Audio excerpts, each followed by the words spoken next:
আজকের ফজরের নামাজকে আমরা সবাই পড়েছি জামাতের সঙ্গে, আলহামদুলিল্লাহ।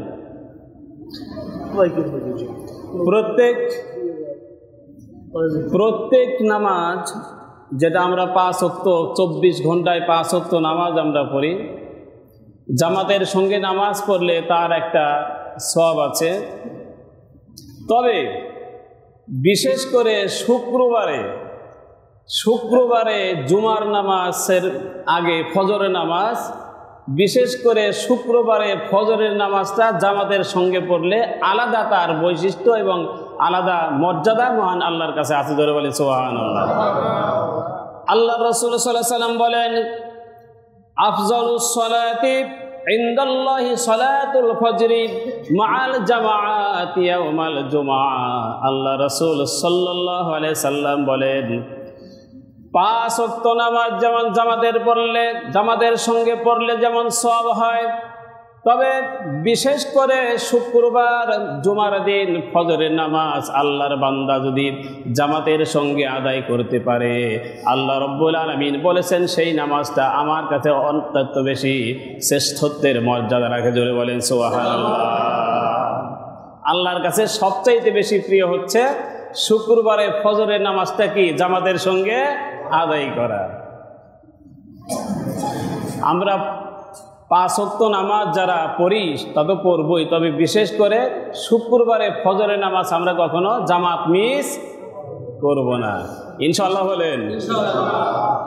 আমার ভাইরা, রাসূল করিম সাল্লাল্লাহু আলাইহি সাল্লামের জীবন থেকে, সাহাবায়ে কেরামের জীবন থেকে আমরা আলোচনা করব। রাসূলুল্লাহ সাল্লাল্লাহু আলাইহি ওয়াসাল্লাম মক্কার জমিনে যখন মানুষকে দ্বীনের দাওয়াত দেন, অনেক মানুষ দ্বীনের পথে এসেছে, কলেমার পথে এসেছে, কিন্তু অনেক মানুষ কলেমার পথে আসে নাই। তখনও মানুষ সেই সময় মূর্তি পূজা করত, বেশি মূর্তির প্রতি বেশি আসক্ত ছিল। আপনারা জানেন সেই যুগে মূর্তিকে তারা অত্যন্ত মর্যাদা দিত, কারণ মূর্তিকেই তারা খোদা হিসাবে মানত, ঠিক কিনা বলেন? মূর্তির কাছে পরামর্শ করে সবকিছু করত, যদিও মূর্তি কথা বলতে পারত না। এখনকার মূর্তি কথা বলতে পারে?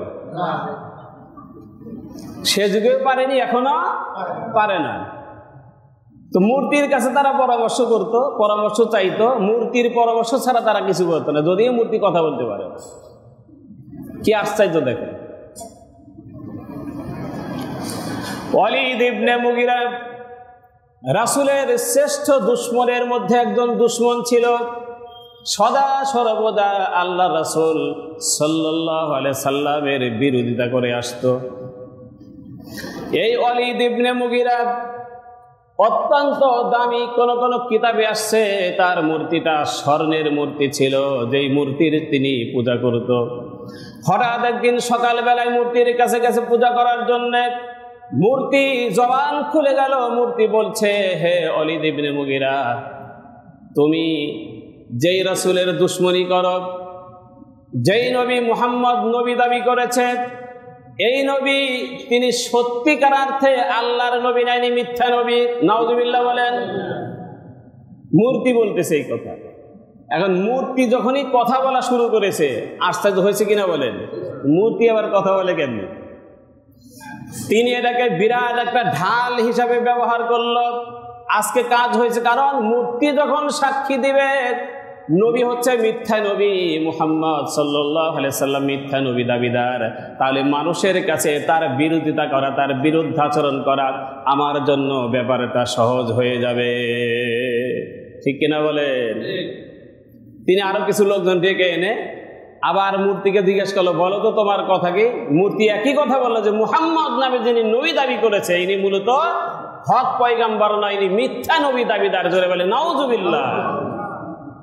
কি আশ্চর্য। ওয়ালিদ ইবনে মুগিরা এলাকার লোকজন, গণ্যমান্য কাফের ব্যক্তি ইহুদিরা, তারা বলল, ঠিক আছে, আমরা বিশাল একটা আয়োজন করে সেই আয়োজনের মধ্যে যিনি নবী দাবি করেছে মুহাম্মদ রাসূলুল্লাহ সাল্লাল্লাহু আলাইহি ওয়াসাল্লাম, তাকেও আমরা দাওয়াত করে তাকেও শোনাবো এবং মানুষকেও আমরা একই কথা শুনিয়ে দিব। এটা সুযোগ তারা পাইল, কারণ মূর্তি তো কথা বলতে পারে না। যখনই মূর্তির মুখ দিয়ে এই কথা বলবে, মানুষ সেটা কি করবে? বিশ্বাস করে ফেলবে। যে মূর্তি যখন সাক্ষী দিচ্ছে এই নবী কিনা, সত্যি নবী হতে পারে না। বিশাল এক মাঠের ভিতরে আয়োজন করলো রাসূলের বিরুদ্ধে, নবী মুহাম্মদ রাসূলুল্লাহ সাল্লাল্লাহু আলাইহি সাল্লামের বিরুদ্ধে। এমনকি রাসূল কারীম সাল্লাল্লাহু আলাইহি সাল্লামকেও সেই অনুষ্ঠানে দাওয়াত দেওয়া হলো মূর্তির মুখে সেই কথা শোনানোর জন্য। জোরে বলেন নাউজুবিল্লাহ। আমার ভাইরা, সমস্ত মানুষ যখন একত্রিত হয়ে গেল, মূর্তির মুখে তারা সাক্ষী নিবে আল্লাহর রাসূল হলো মিথ্যা নবী, তিনি মানুষের সামনে প্রকাশ করে দেবেন। কিন্তু আশ্চর্য হলো, মানুষ যখন একত্রিত হয়ে গেল, রাসূল করিম সাল্লাল্লাহু আলাইহি সাল্লাম সেখানে হাজির হয়ে গেলেন। ওলীদ ইবনে মুগীরা তিনি মূর্তিকে জিজ্ঞাসা করলেন, তোমার কথা তুমি প্রকাশ করে দাও। ওই মূর্তি তখন বলে উঠল, হে মক্কাবাসী, হে আরববাসী, তোমরা শুনে রাখো,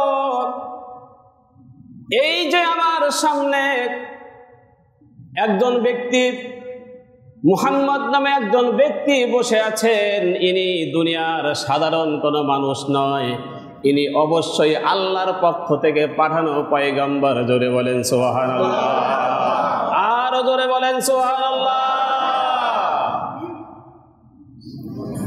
মূর্তি কি তার আসল কথা বলছে না কোনটা বললো? এখন আসলটাই এখন কি করেছে? বলে দিয়েছে, আসলটাই বলে দিয়েছে। আগে যেটা বলেছিল সেটা কি? মিথ্যা কথা বলেছিল, আসলটা এখন বলে দিয়েছে। মানুষ সমানে এই কথা শুনে আরো বলল, যেই নবী মুহাম্মদ আল্লাহর নবী হিসাবে দাবি করেছে, তোমরা যদি দুনিয়া এবং আখিরাতের কল্যাণ যদি তোমরা পাইতে চাও, তাহলে তার হাতে কলেমা করে তোমরা সবাই মুসলমান হয়ে যাও। ওলীদ ইবনে মুগীরাকে এমন ভাবে মানুষ বর্জনা করতে লাগলো যে তুমি বললা কি আর করলো কি? আল্লাহু আকবার বলেন। তুমি বললা কি আর করলো কি? তোমার মূর্তি কি বলে তুমি আমাদেরকে নিয়ে আসলে, আর করলোটা কি? কি বললো তিনি? আল্লাহ রাসূল সাল্লাল্লাহু আলাইহি সাল্লাম, অনেক মানুষ সেখানে মুসলমান হয়ে গেল মূর্তির কথা শুনে। রাসূল করিম সাল্লাল্লাহু আলাইহি সাল্লাম অনেক মানুষকে কলেমা পড়ে মুসলমান বানানোর পরে তিনি বিজয় বেশে তিনি বাসার দিকে রওনা করেছেন। রাসূলের সামনে একজন ঘোড়সওয়ার, একজন মুজাহিদ এসে সামনে হাজির হয়ে গেল, তার হাতে তরবারি। সালাম দিলেন, ইয়া রাসূলুল্লাহ, আসসালামু আলাইকা ইয়া রাসূলুল্লাহ। রাসূল করিম সাল্লাল্লাহু আলাইহি ওয়াসাল্লাম সালামের উত্তর নিয়ে জিজ্ঞেস করলেন, তুমি কে? কয়, আমি হচ্ছে মাহিন বিন আবহার, আমি হচ্ছি জিনদের বড় একজন সরদার। তুমি কোত্থেকে আসলে? কয়, আপনাকে যেই মূর্তি আপনাকে মিথ্যা নবী দাবি করেছিল, মূর্তির মধ্যে প্রবেশ করে, তিনি মূর্তি নয়, মূর্তি তো কথা বলতে পারে না। আপনার ওই মলিদের মূর্তির মধ্যে আমাদের জিন জাতির একজন দুষ্ট জিন, খারাপ জিন, কাফের জিন, ওই মূর্তির মধ্যে প্রবেশ করে আপনার ব্যাপারে মিথ্যাবাদী আপনাকে বলেছে। আগে যে বলেছিল ওটা একটা জিন ছিল, সেই মুসাহির নামক জিন আপনাকে মিথ্যাবাদী হিসাবে প্রকাশ করেছিল। আমার বিবি আজকে কান্না করতেছিল, আমি জিনের সর্দার বিবিকে বললাম, বিবি কান্দো কেন? কয়, কান্নার কারণ হলো আজকে বিশাল আয়োজনের মধ্যে আমার তোমার নবী বিশ্ব নবীকে অপমান করবে, তার মিথ্যাবাদী হিসেবে প্রমাণ করবে, তুমি তাকে হত্যা করে ফেলো। আমি হচ্ছে জিনের সর্দার মাহিন বিন আবহার। আজ থেকে প্রায় অনেক দিন আগে, কয়েক বছর আগে আমার বিশাল একটা দলবল নিয়ে মক্কার জমিনে আপনার হাতে কলেমা পড়ে আমি মুসলমান হয়ে গিয়েছিলাম। জোরে বলেন সুবহানাল্লাহ। আমি সেই জিন, জিনের সর্দার আমি। ওই জিনকে আমি মূর্তির ভিতরে যে দুষ্ট জিন ছিল তাকে হত্যা করে, আমার হাতে তরবারি দেখে আমি হত্যা করে আসলাম, তাকে হত্যা করে ওই মূর্তির মধ্যে প্রবেশ করে আপনাকে আমি দুনিয়াবাসীর সামনে, মক্কাবাসীর সামনে আপনাকে আমি হক নবী, আল্লাহর নবী হিসাবে আমি প্রমাণ করে দিয়েছি। জোরে বলে সুবহানাল্লাহ। আমি তাকে হত্যা করে এসেছি। আল্লাহ রাসূল সাল্লাল্লাহু আলাইহি ওয়াসাল্লাম খুশি হয়ে গেলেন। অনেক জিন, অনেক দুষ্ট জিন বিভিন্ন বেশ ধরে, সাপের বেশ ধরে বিভিন্ন বেশে আল্লাহ রাসূলের দরবারে এসে তারা মুসলমান হয়েছে, আল্লাহর কোরআন তারা শিখেছে। ঠিক কিনা বলেন? ইন্না সামিনা কুরআনানা আজাবা। এই কোরআন যখন জিনদের সামনে যখন তিলাওয়াত করা হতো, জিনেরা বিস্ময়কর প্রকাশ করেছে আর বলেছে, আমরা এক আশ্চর্য ধরনের কোরআন শুনেছি। জিনদেরকে আল্লাহ নবী কোরআন শিক্ষা দিয়েছেন। তো শুধু ওই জিন কেন, আল্লাহর নবীকে চেনে না এমন কোন প্রাণী পৃথিবীর বুকে নাই। সুবহানাল্লাহ বলে। আল্লাহর নবীকে চেনে না এমন কোন প্রাণী পৃথিবীতে নাই। সব প্রাণী তাকে চিনত, তবে জঙ্গলের বাঘ, জঙ্গলের হরিণ এগুলা চিনত না। জঙ্গলের হরিণ, জঙ্গলের বাঘ, জঙ্গলের হিংস্র প্রাণীরা আল্লাহর রাসূলকে চিনত কিনা আমি হাদিস থেকে আজকে প্রমাণ আপনাদেরকে দিয়ে দেব। সাদ বিন আবি ওয়াক্কাস রাদিয়াল্লাহু তাআলা আনহুর সময় সাদ বিন আবি ওয়াক্কাসকে সেনাপতি করে পাঠিয়ে দেওয়া হলো পারস্যের বহরস নগর অবরোধ করে। তারা চলে যাবেন পারস্যের বুকে, রাশিয়ার বুকে ইসলাম প্রচার করার জন্য। ৬০,০০০ সৈন্যবাহিনী। সুবহানাল্লাহ বলেন। ৬০,০০০ সৈন্য। আর সেনাপতি হচ্ছে কোন কোন কিতাবে আছে সাদ বিন আবি ওয়াক্কাস রাদিয়াল্লাহু তাআলা আনহু সেনাপতি। ৬০,০০০ সৈন্য, সবার কাছে ঘোড়া আছে, মাল সামান আছে, খাতা বালিশ আছে, ব্যাগ ট্যাগ আছে, সব কিছু আছে, তরবারি আছে, যুদ্ধের অস্ত্র শস্ত্র নিয়ে তারা চলেছে পারস্যের বুকে যাবে মানুষকে দ্বীনের দাওয়াত দেওয়ার জন্য। আমার ভাইরা, পারস্য যাওয়ার পথে বহরস নগর অবরোধ করে পারস্যে চলে যাবেন। হঠাৎ বিশাল একটা খরস্রোতা নদী, এরকম ঢেউ সম্পন্ন একটা নদী বেঁধে গেল। নদী পার হবে কি করে, নৌকার কোনো ব্যবস্থা নাই। সাদ বিন আবি ওয়াক্কাস বললেন, হে সাহাবীরা, এই নদী পার হওয়ার কোনো ব্যবস্থা নাই, তো তোমরা কি ইসলামকে এখানেই রাখবা না ওপারে চলে যাবা? সাহাবায়ে কেরাম বললেন, সেনাপতি আপনি যা অর্ডার করেন, আপনার অর্ডার পালন করার জন্য আমরা প্রস্তুত আছি। সুবহানাল্লাহ বলবেন না?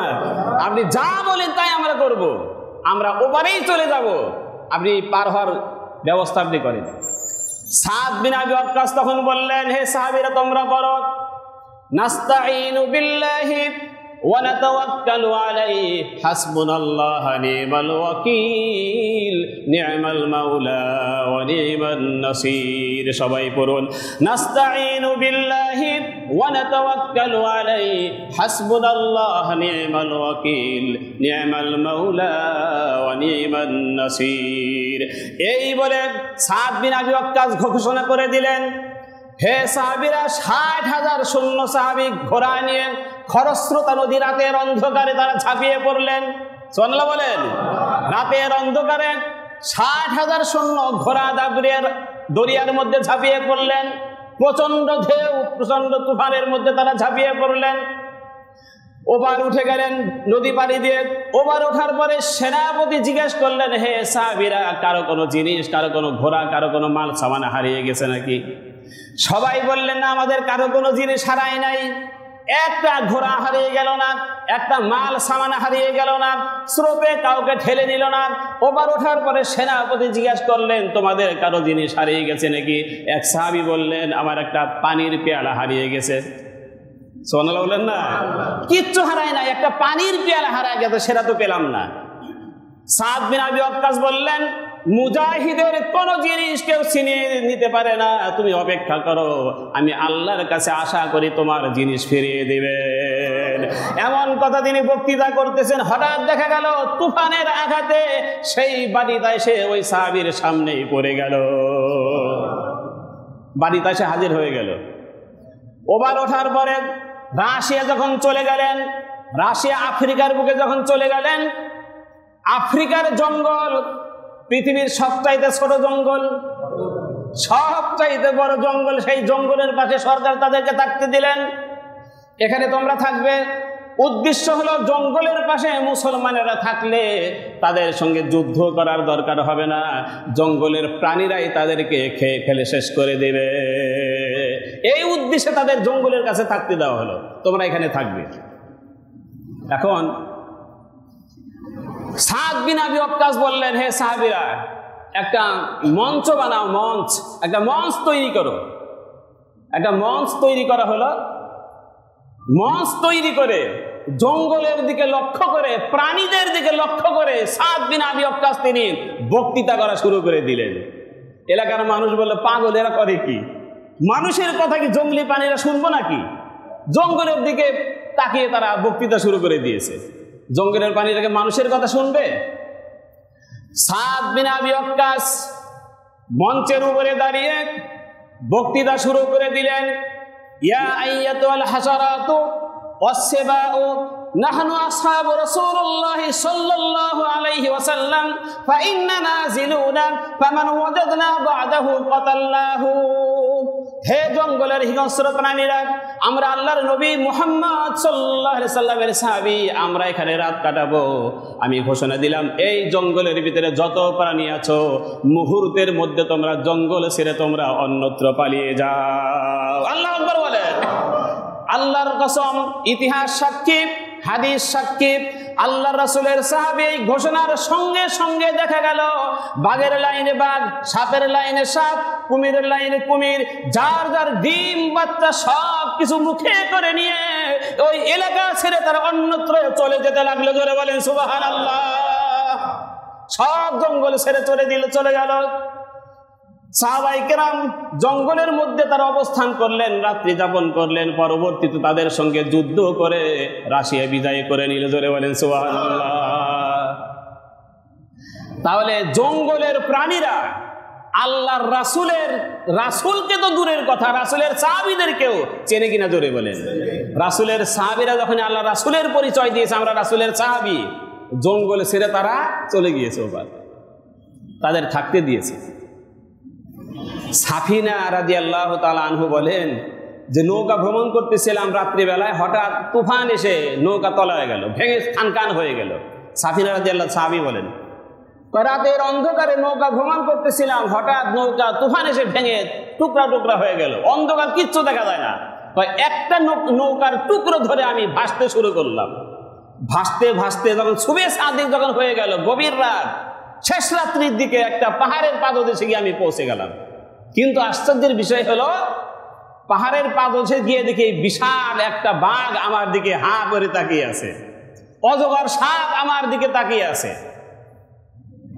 আমি বাঘকে তখন ডেকে বললাম, ইয়া আবাল হারেস, হে তসনস করনেওয়ালা। সুবহানাল্লাহ বলেন। বাঘকে বললেন, হে ইয়া আবাল হারেস, হে তসনস করনেওয়ালা।